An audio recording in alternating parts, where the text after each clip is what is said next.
Hilchos Nezirus Perek Shmini, the laws of the Nazir vow, chapter 8. Today, we're finally moving on to the standard procedure for a Nazir. We've talked a lot about aberrations, unusual cases. A Nazir violates his Nazir vow. He shaves, he drinks wine, he becomes impure. Today we're going to talk about a regular Nazir. He did it right. He stayed the course all throughout his term, whatever it was, 30 days, 100 days, a year, 2 years. He didn't shave his head, he didn't drink wine, he didn't become impure. What does he do at the end of his term? So of course, we've seen this terminology a couple of times already. It's called tiglachas tahara. Tiglachas tahara means the shaving procedure of purity. Because you stayed pure the whole time, you have a special shaving procedure with sacrifices for staying pure. And that's going to be today's topic. So the Rambam begins halacha aleph. Tiglachas tahara ketzad hi. What does the shaving of purity look like? When the Nazir successfully concludes his entire term of Nezirus, Mevi shalish behemais, he brings 3 animals for a sacrifice. Keves la'oila, a sheep, a male sheep, as a total burnt offering, goes on the Mizbeach. V'kivsa lechatas, and a female sheep, a ewe, they call them, E-W-E, for a sin offering, v'ayil lishlamim, and a ram, it's an older sheep essentially from the same family. Keves and a kivsa are all within 1 year of their birth. Ayil is after a year. That's for a peace offering. Why does a Nazir bring a sin offering? What did he do wrong? So if you remember way back when, in the Rambam's first book, he said that the fact that Torah allows you to have benefit from the world, and you abstained, even if you did it for the right reasons, but the fact of the matter is, Hashem allowed you to engage with something and you didn't. That's a kind of sin that you need. Your soul needs kapara for that. So from here we learn that we have to engage with the world. We have to use it out for good things. At any rate, these are the 3 animals. Hevi shloshtan v'loy piresh. If a Nazir shows up to the temple with all of these 3 sacrifices, all these 3 animals, but he didn't designate, he didn't say this is for the oila, this is for the chatas. So what do? So you check. You check the animals. If there's an animal fitting to be a sin offering, bring it as a sin offering. The one that's fitting for a peace offering, for burnt offering. Just make the qualifications meet. Together with the ram, together with the shlamim ram, he has to bring shisha esrainas ushnei shlishay isara in silas. 6 2/3 isaron. Isaron is equivalent to the size of 43.2 eggs. 43.2 halachic eggs. A kabetza, 43.2 times. That's there's varying opinions, either 57.5 cubic centimeters all the way to up to almost 100, 99.5 cubic centimeters per egg. So 43 times that is a isaron. 6 2/3 isaron he has to bring. It's a lot of flour. From the flour, he makes 20 types of challah. Now, when we say challah today, we think of this kind of a challah, a bakery challah, which is chametz. But the truth is, in the Beis HaMikdash, everything, pretty much everything, that was brought from bread was matzah, which means that it was not chametz. Even though it may not have looked like today's matzah, it's like a thin cracker, it may have been a thicker loaf, but it didn't have time to rise for 18 minutes. Every single flour offering in the temple was brought as matzah. Except for, And the reason? That's what it says in the Torah? I think because, that's what it says in the Torah, but spiritually speaking, in the temple, matzah, the difference between matzah and chametz represents ego, inflated ego. Matzah represents humility. In the temple, there's no room for ego. Anyway, so you make 10 types of chalas. 20 types of chalas. Eser chalos matzos, 10 matzah chalas, so a little bit bigger loaves, but again, still matzah. They haven't had time to rise. Ba'asara rikike matzos, and 10 matzah wafers, flat cakes. U'masheacha esrim b'reviyas shemen. All 20 should be anointed with oil. You pour oil, a reviyas, about 3 ounces of oil together, onto all the 20 loaves. This amount of oil was passed down from tradition from Moshe Rabbeinu on Mount Sinai. Omevi ha'esrim b'kli echad. All 20 challahs have to be brought in one basket, because the Torah says misal hamatzot, the basket that holds all the matzahs. So there's one basket, you bring all the loaves inside. Halacha beit. So now he has all the equipment. Now what do you do with the equipment? V'sheichet hachatas tchila, v'achar kach ha'oila, v'achar kach hashlamim. The order is, first the sin offering, the female sheep, then the burnt offering, then the peace offering. V'achar kach megaleach. And after he brings all the sacrifices, he goes to this room over here. We've seen it a number of times, and he shaves, takes a haircut. If you shaved after just bringing the sin offering or the burnt offering, that's also okay. You don't have to have brought the shlamim to have the shaving. But it definitely has to be at least after one sacrifice, after the sin offering. Then there's a big pot, and you cook the peace offering, or you boil them without spices, in the pot. A very intriguing ritual. You would take from the gravy, the sauce, which the meat is being cooked in, and you pour it onto the hair that you just shaved. And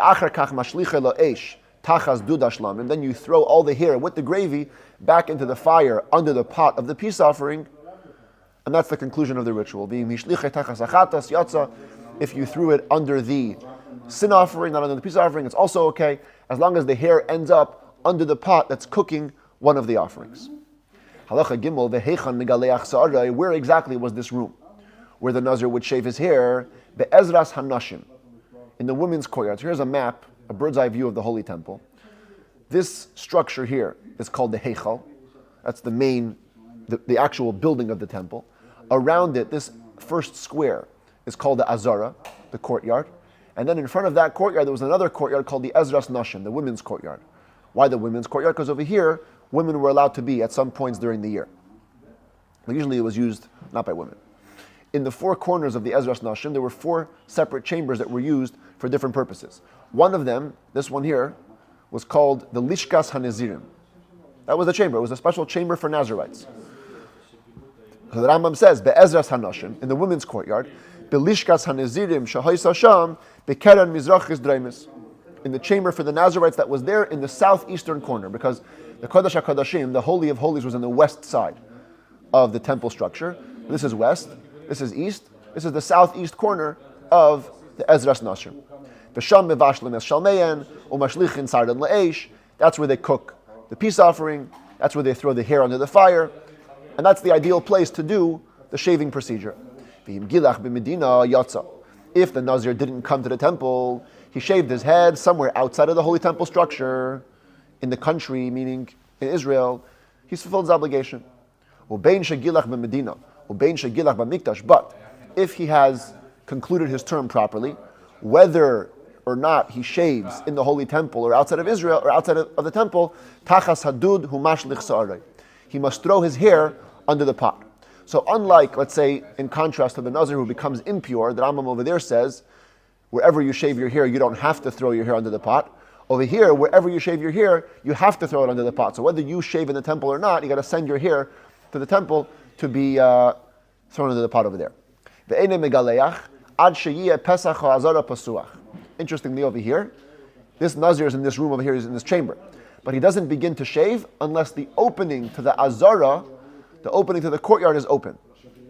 Shenemar, because it says, here's the verse, V'gilach HaNazir Pesach Oyel Mayit. The Nazir has to shave in front of the tent of meeting, the Oyel Mayit. Now that's a bit weird, because shaving is considered to be like a little bit of an immodest thing. You don't do it, in front of the temple's doors. So the Rambam says, Shenemar Pesach Oyel Mayit, Lo Yegaleach Keneged HaPesach. Doesn't mean you should shave in front of the doorway. Shazeh Bizayin Mikdashu. That's an embarrassment to the temple. Rather, what does it mean? That the doorway should be open. So you're in this room over here, and this door, make sure it's open before you start the shaving procedure. Halacha Dalet. Be'achar kach. Now, the Nazir has brought the sacrifices. He has shaved. The hair has been thrown into the pot. What's next? The Rambam basically quotes this pasuk. This is a verse. It says the Kohen should take the foreleg, hazroya b'sheila min ha'ayil, the foreleg as it's cooked from the ram, together with one loaf of matzah and one wafer, and wave it with the Nazir. So the Rambam over here basically paraphrases this verse. Halacha Dalet. Then the kohen takes the foreleg as it's cooked from the ram. The chalas matzah achas min asal urikik echad or verakik echad takes one loaf and one wafer. V'noisnan al kapei hanazir hanazira, and he places it onto the hands of the nazir or the woman nazir, because again a woman could become a nazir. Uminifan, and they wave it together. So if it's a man, the kohen actually puts his hand under the nazir's hands and they wave it in all the directions. If it's a woman, at least the kohen puts his hands under her hands, not necessarily touches them, but helps her also wave the wafer with the loaf with the foreleg around. The achar kach, once this ritual is over, hutar hanazir lishtes yayin l'tamei lamesim. At this point, a nazir can drink wine and become impure again. That's it. In other words, it's now officially over. Halacha hey nazir memoirat. What if you have a bald nazir? Interesting question, right? Can a bald person become a nazir? Of course he can. Just that what? There's no option of shaving, right? He still won't drink wine. He still won't become impure in dead bodies. And the Rambam says, Nazir memoirat, ein tzarich lahavir tar. A bald Nazir doesn't have to shave his head. Not even like a razor, like just for the formality of it. No need. Even if a Nazir doesn't have hair or hands to wave his sacrifice, let him bring his sacrifices. The moment he brings his sacrifices, now he can drink wine, and now he can become impure to the dead. Not only that, you have a regular Nazir who grew his hair out. As long as he brings his sacrifices, even if he didn't shave his head, shaving isn't essential. The moment the evening comes, he can drink wine, become impure. Here the Rambam says in the evening. Because if you shave your hair, the shaving itself allows, and the ritual itself allows for the Nazirite vow to be over. If you didn't shave your hair, at the evening time is when the vow kind of expires. If the moment, going back to the regular case, the moment the blood is sprinkled from the sacrifices, you become permitted, even though you didn't put the sacrifice onto your hands, you didn't wave it. All these things are the ideal way to perform the mitzvah, they're not essential. Even though it's not essential to shave, it's still a mitzvah to shave. The Torah says, here's the verse. You're supposed to shave. So let's say you didn't shave at the end of your term. You waited another month. You liked how your hair was growing. You let it add a little more. But whenever the time passes, it's still a mitzvah to shave. If a Nazir shaved without a razor, the Torah, when it forbids the hair to be shaved, it says tar lo yavor rosho, no razor. So the Talmud learns out the same way you violate the prohibitions with a razor. So when you do the mitzvah, you should also do it with a razor. But what if he didn't do it with a razor? Or he shaved and he left 2 hairs. He didn't shave his head completely. He didn't do anything. He hasn't fulfilled the mitzvah of shaving. Bein Nazir Taher, Bein Nazir Tameh, whether he was a pure Nazir, made it through this term successfully, or he became impure during the term. What if Gilach v'hiniach shtei sayros? We love these detailed cases. A Nazir shaved his head, he left 2 hairs. So technically, he didn't do anything. V'tzimach reishay kulai, then all his hair grew back. The chazar v'gilcha yim oisan shtei asayros. Then he shaves his entire head completely, together with the 2 hairs that he originally left.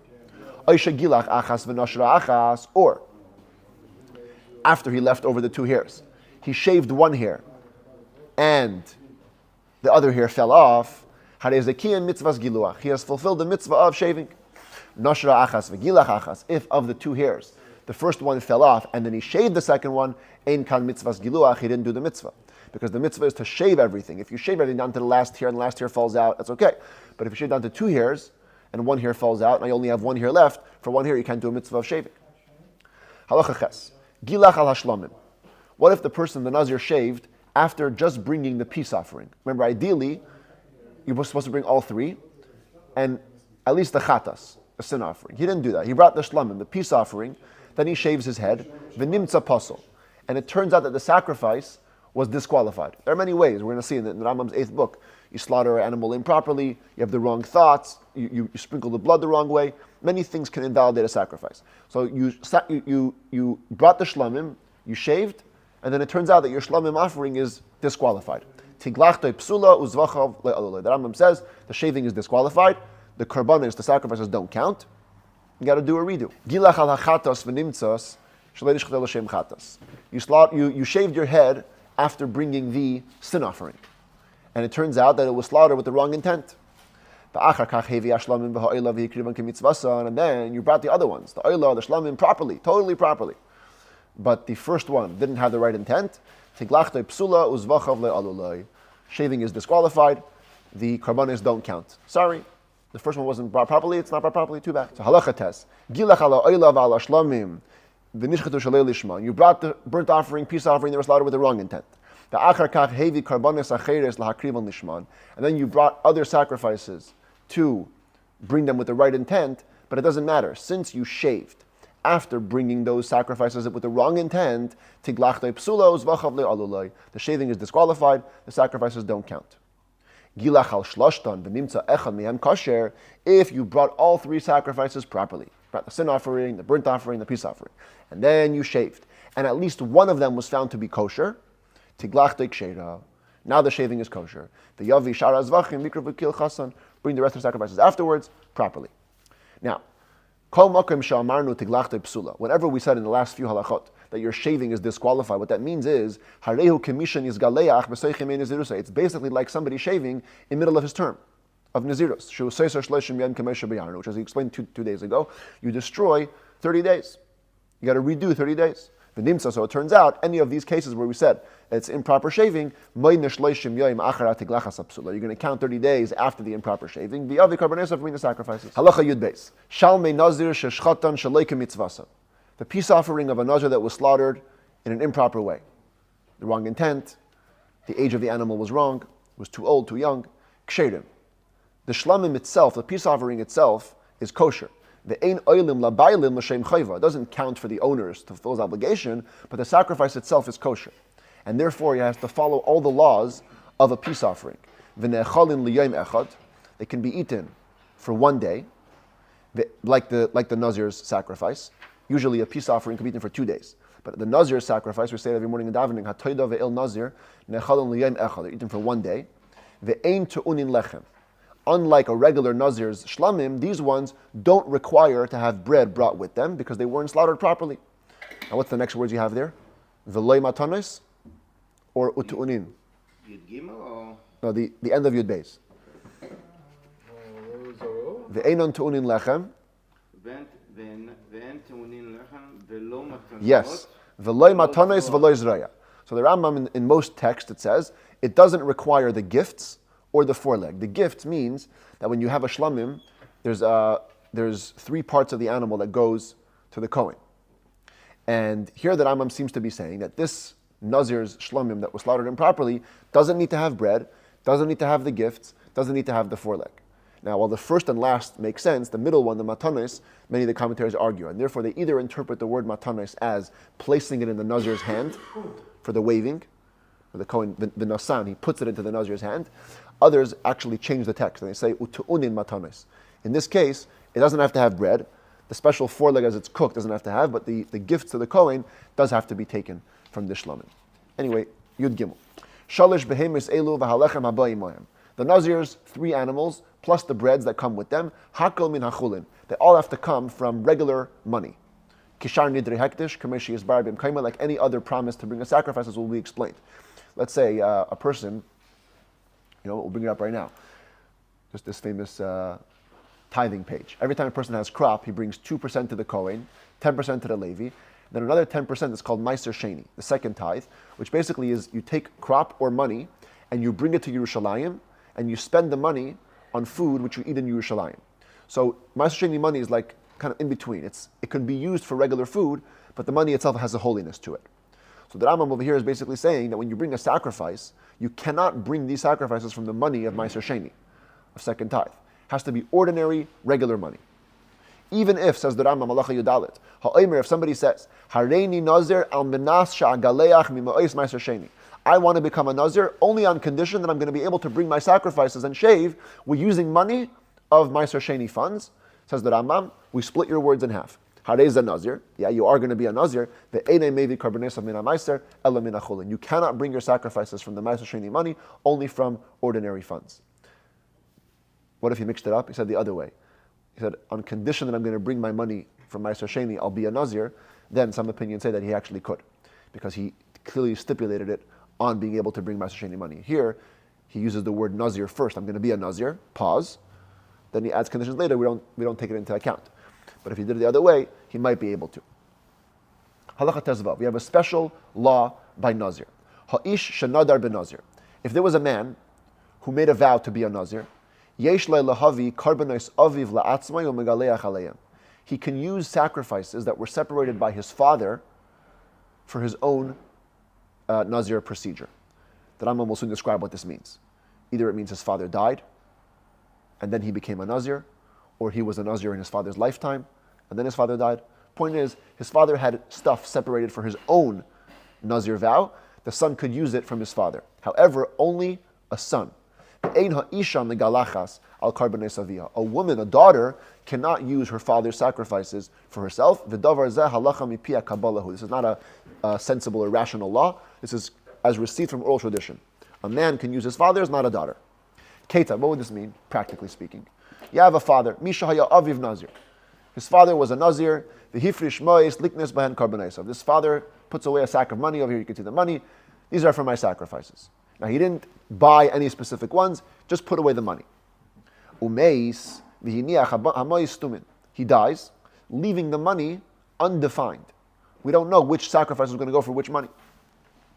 The Amar Achari Mais Aviv. So the son, after his father dies, he says, listen, Hareini Nazir. I want to give my father a continuity. So I know he had money that was going to be put aside for sacrifices. So I'll be a Nazir. I'll take upon myself the vow. On condition that I can bring my sacrifices from the money which dad separated for his sacrifices. He's allowed to. He can use that money for the sacrifices. Or a similar case. Both him and the father were both Nazirites together. They were both alive together and became Nazirs. Same scenario. The father puts away money, undefined money for his Nazir vow. The father dies. Says the son, after the father dies, I'm going to shave and bring sacrifices with the money for my father put away. He can bring his sacrifices from them. But if he didn't say that, any money put away by the father just goes to what's called nedava, voluntary offerings. In the Rambam's third book, we said there was a big tzedakah box in the temple that all these extra money would go into, and Kohanim would just bring constant sacrifices to keep the mizbeach busy, so to speak. But it didn't go for any specific purpose, it was just like a voluntary offering. What if the father died and left multiple sons? So now, no one son can lay claim to the money. Instead,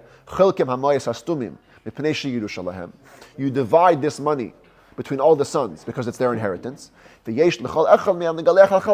Every son could use his part to bring Nazir sacrifices if he wants. So much so is it a regular inheritance money that a firstborn takes double portion. Usually, money that doesn't belong to the kids clearly doesn't get part of the double portion. The Bechor doesn't get double portion. But here, since it was undefined money, it was never attached to a specific sacrifice. It stays the father's. And when the father dies, it goes to the kids to the point that the Bechor gets double portion.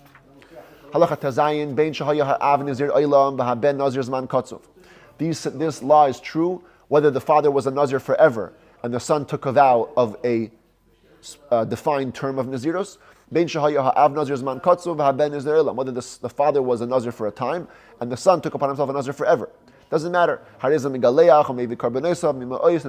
can shave and bring the sacrifices from using the money of his father. Now, what if it was two types of Nazirs, two types of sacrifices? The father was a Nazir. Unfortunately, he became impure during his term. And so he puts away money to bring sacrifices of impurity. And then he dies. The son cannot use that money for karbanis of purity, a regular successful Nazir term. Saying the opposite. If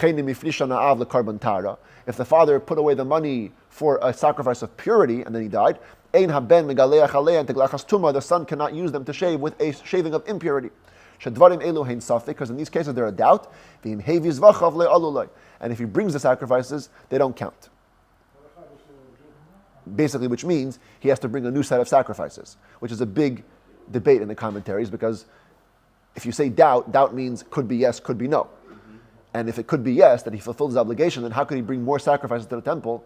That's chulin ba'azara, that's regular sacrifices in the temple. So we're saying that if he brings them, it doesn't count. He has to bring more again. But how do you bring more again? If you bring more again, you may be bringing chulin ba'azara, you may be bringing a mundane sacrifice in the temple. So some commentaries say you have to make a condition. You have to bring a second round and say, if the first round was good, this is nothing. Just a voluntary sacrifice. If the first round was no good, this is going to be a real sacrifice. The problem is that works for the burnt offering and the peace offering, but not for the sin offering. Sin offering you cannot bring voluntarily. Therefore, some say for the sin offering you should substitute a bird. A bird you're allowed to bring as a sin offering in doubt. And that takes care of the problem. Halacha Yudches. Ha'omer harei olai legaleach nazir. A person is feeling generous, and he says, I want to pay for the shaving procedure of a nazir. I want to find the nazir and pay for whatever he needs.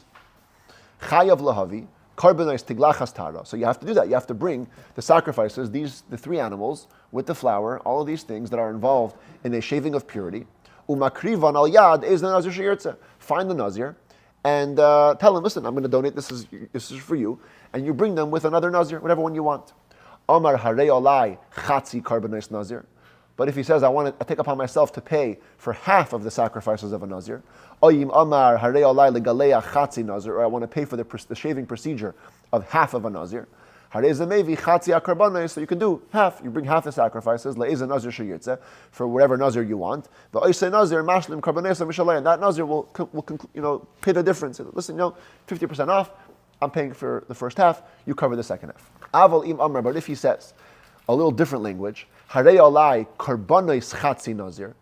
Not I'm bringing half of the sacrifices. I'm bringing the sacrifices of half a nazir. So then, harei zamevi karbonos nazir shalom. You got to pay for the full nazir sacrifices. Why? She'ein lanu chatzi Nezirus. We don't have anything called half a nazir.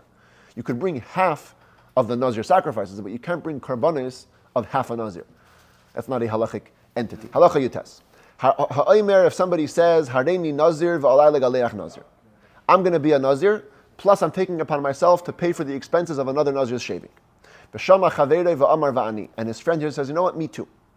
So me too means what? Me too, I'm going to be a nazir, or me too, I'm going to also pay for someone else. So the Rambam says the basic me too, harei chaverei nazir ve'enei chayav legaleach nazir acher. His friend is the nazir, he doesn't have to shave another nazir, only himself. But he said it in a connection with... Exactly. Even though he connected him. Says the Rambam shari lo hitfis atzmei ela ben Nezirus. He only attached himself to the core nazir vow. But if he says, v'im amar va'ani v'olai legaleach nazir, clearly, me too, plus I'll also help to pay for another nazir to shave, harei ze chayav, so he's liable. And now you have two guys that have to pay both for themselves and for each other. So if they're smart Jews, says the Rambam, mim hayu pikhin, if they're smart, maybe kol echad mehen karbonos la'yedei chaverei, let each one pay for the other one's sacrifices. And now, they kill two birds with one stone. They're each bringing their own sacrifices, and they paid for each other. They only pay once, and they cover twice. V'im lo yasukein, of course, if they didn't do that, chayavim legaleach nezirus acherim. Then besides bringing their own sacrifices, they have to also help to pay for others. Similar scenario, not with the full, with half. Ha'omer, one person says, harei olai legaleach chatzi nazir. The commentaries insert. I'm going to be a nazir, fully, plus I'm going to pay for the half of somebody else's sacrifices. B'shama chaverei v'amar va'ani v'olai legaleach chatzi nazir. Friend here says, me too, I'm also going to be a nazir, plus I'll also pay for half of someone else's expenses. Zeh mevi chatzi karbonesav shel zeh, v'zeh mevi chatzi karbonesav shel zeh. So if they're smart, each one pays for 50% of the other guy's sacrifices. The kol echad mihan mashlim karbonesav, and each one pays the other half for themselves. Imo yopikhin, if they were smart. V'im lav, if not, if they weren't smart, zeh mevi chatzi karbonos me'ez nazir sheyirtze, v'zeh mevi chatzi karbonos me'ez nazir sheyirtze. After they each bring their own sacrifices, they have to also pay 50% of somebody else's sacrifices.